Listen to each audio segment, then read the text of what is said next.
Hello everyone, welcome to Saroj Mishra YouTube channel. मेरे YouTube channel पर आप सबका बहुत बहुत स्वागत है। बहुत ही अच्छी अपॉर्चुनिटी है सरकारी नौकरी पाने का। परमानेंट पोस्ट है, गवर्नमेंट जॉब है, सेंट्रल गवर्नमेंट की जॉब है।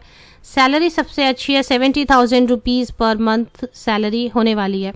कोई भी ग्रेजुएट है, फ्रेशर है, किसी भी सब्जेक्ट से ग्रेजुएशन की है, बिल्कुल एप्लीकेशन डाल सकते हैं। पोस्ट ग्रेजुएट्स भी एप्लीकेशन डाल सकते हैं। अगर आपने पीएचडी की हुई है तो भी एप्लीकेशन डाली जा सकती है। टोटल 153 पोस्ट्स हैं। ये अच्छी नोटिफिकेशन है।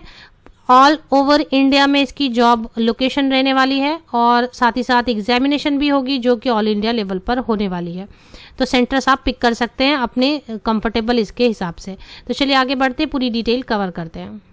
ये इस तरीके से नोटिफिकेशन में आपको पोस्ट की डिटेल नज़र आएगी। असिस्टेंट मैनेजर की पोस्ट है, जनरल एग्रीकल्चर। तो ये सारे नंबर ऑफ पोस्ट हैं जो कि टोटल 153 हैं। यहाँ पे स्क्रीन पर आप देख सकते हैं। जनरल मीन्स आपने किसी भी सब्जेक्ट से ग्रेजुएशन की है तो उनके लिए टोटल 74 पोस्ट हैं, किसी भी एनी सब्जेक्ट ग्रेजुएट के लिए। और बाकी जो एग्रीकल्चर ग्रेजुएट्स हैं उनके लिए 13 पोस्ट और इस तरीके से।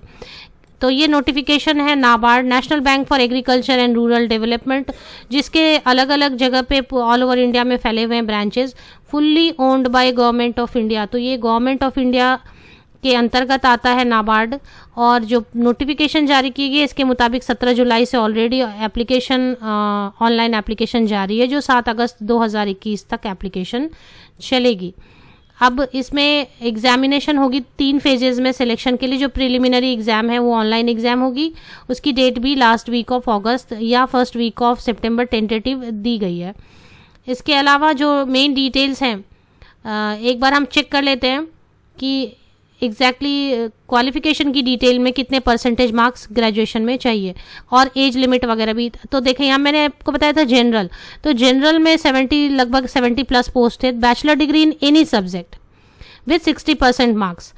और ST SC PWBD के लिए 55% मार्क्स में एप्लीकेशन डाल सकेंगे। अब अगर सपोज आपके पास 60% नहीं है बैचलर डिग्री में, आपने पोस्ट ग्रेजुएशन की है तो भी आप एप्लीकेशन डाल सकेंगे अगर 55% के साथ में आपने पोस्ट ग्रेजुएशन की है। एंड ST SC PWBD के लिए कैंडिडेट्स के लिए 50% मार्क्स। अगर आपने पीएचडी की है तो भी एप्लीकेशन डाल सकते हैं। यहाँ पर एक्सपीरियंस की कोई भी रिक्वायरमेंट नहीं बताई गई है। इसी तरीके से एग्रीकल्चर इंजीनियरिंग इन सब के लिए भी अलग अलग है। ये भी जनरल कैटेगरी में भी जाके एप्लीकेशन डाल सकते हैं या फिर आप इधर से भी एप्लीकेशन डाल सकते हैं। फी हम एक बार देख लेते हैं। मैंने आपको बताया ऑल इंडिया लेवल पर इसके एग्जाम सेंटर्स हैं। 33 पेजेस की ये PDF है। तो जब आप चेक करना और सैलरी भी काफ़ी अच्छी है। पेपर 1 पेपर 2 सारी चीज़ें डिटेल्स इस पर दी हुई हैं एग्जामिनेशन से रिलेटेड। एप्लीकेशन फ़ी की डिटेल इस तरीके से है। ST SC PWBD कैंडिडेट्स के लिए टोटल 150 है एंड GST प्लस GST। और बाकी ऑल अदर कैटेगरीज के लिए टोटल 800 रुपीज़ है and plus exclusive of applicable GST। तो प्लस GST इसमें होगी।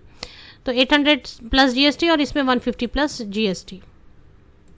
पेज नंबर 22 पे मैंने आपको बताया 33 पेजेस की PDF है। पेज नंबर 22 पर आप देख सकेंगे पे स्केल, जहाँ पर लास्ट लाइन में लिखी हुई है last sentence 70,000 rupees approximately emoluments. और यहाँ पर accommodation, banks accommodation subject to availability. तो एकोमोडेशन मीन्स रेसिडेंस भी प्रोवाइड की जा सकती है अगर अवेलेबल होगी तो इस तरीके से सैलरी 70,000 रुपये पर मंथ मिलने वाली है, स्टार्टिंग सैलरी। एग्जामिनेशन सेंटर सभी लगभग मुझे तो सभी नज़र आ रहे हैं स्टेट्स, फिर भी आप एक बार चेक कर लें। मोस्टली आपके जो भी कंफर्टेबल आपको जो भी सिटी नज़र आए उसमें आप एप्लीकेशन डालते वक्त वो सिटी मेंशन कर सकते हैं। एज लिमिट अगर आप देखना चाहें तो पेज नंबर 10 पर आपको आना है, जहां पर एज लिमिट लिखी हुई है 21 years minimum and maximum 30 years. तो एज कैसे कैलकुलेट करनी है वो डेट आपको दी हुई है, उसको बेस लेकर आपको एज कैलकुलेट करनी है। गवर्नमेंट ऑफ इंडिया के रूल्स के मुताबिक जो एज में रिलैक्सेशन दी जाती है अदर कैटेगरीज के लिए वो यहाँ पर भी लागू होने वाली है। वेबसाइट पर चलते हैं एक बार। ये ऑफिशियल वेबसाइट है नाबार्ड की, जहां पर आपको करियर नोटिसेस सेक्शन में एडवर्टीजमेंट मिलेगी। आपको एडवर्टीजमेंट खुद बहुत अच्छी तरीके से पढ़नी है। मेरे बताने के बाद भी आपको एडवर्टीजमेंट अपने से पढ़नी है सारे पॉइंट्स को, और उसके बाद ही आप एप्लीकेशन डालें। एप्लीकेशन के लिए लिंक यहाँ पर दी हुई है। लिंक इस वेबसाइट की मेरे वीडियो के डिस्क्रिप्शन बॉक्स में नीचे तक आप चेक करें, कहीं ना कहीं अवेलेबल मिल जाएंगी। Best wishes, thank you very much.